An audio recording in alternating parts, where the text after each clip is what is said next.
السلام علیکم ورحمۃ اللہ وبرکاتہ۔ یہ حدیث سنیں جس سے آپ کے علم میں اضافہ ہوگا، اور اس حدیث کو سننے سے آپ کی زندگی بھی بدل سکتی ہے۔ حضرت عبداللہ بن عمر رضی اللہ تعالی عنہ نے ایک سرد رات میں مقام زجنان پر اذان دی، پھر فرمایا کہ لوگوں، اپنے اپنے ٹھکانوں میں نماز پڑھ لو۔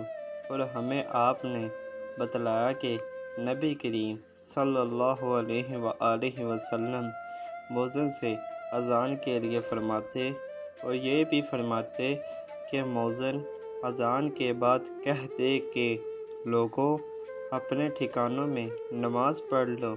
یہ حکم سفر کی حالت میں یا سردی کی یا برسات کی راتوں میں تھا۔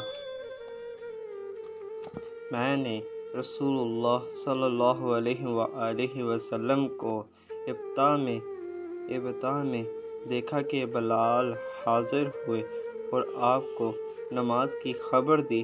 پھر بلال رضی اللہ تعالی عنہ برچھی لے کر آگے بڑھے اور اسے آپ کے سامنے مقام افتتاح میں گاڑ دیا، اور آپ نے اس کو 17 بار بنا کر نماز پڑھی۔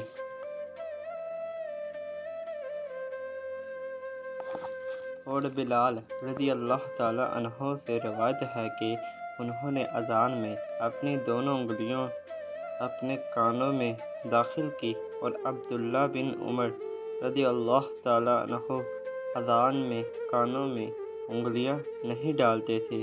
اور ابراہیم نخعی نے کہا کہ بے وضو اذان دینے میں کوئی برائی نہیں، اور عطا نے کہا کہ اذان میں وضو ضروری و سنت ہے، اور حضرت عائشہ رضی اللہ تعالی عنہ نے فرمایا کہ رسول اللہ صلی اللہ علیہ وآلہ وسلم سب وقتوں میں اللہ کو یاد فرماتے تھے۔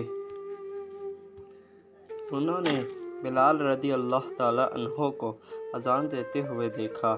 وہ کہتے ہیں، میں بھی ان کے منہ کے ساتھ ادھر ادھر منہ پھیرتا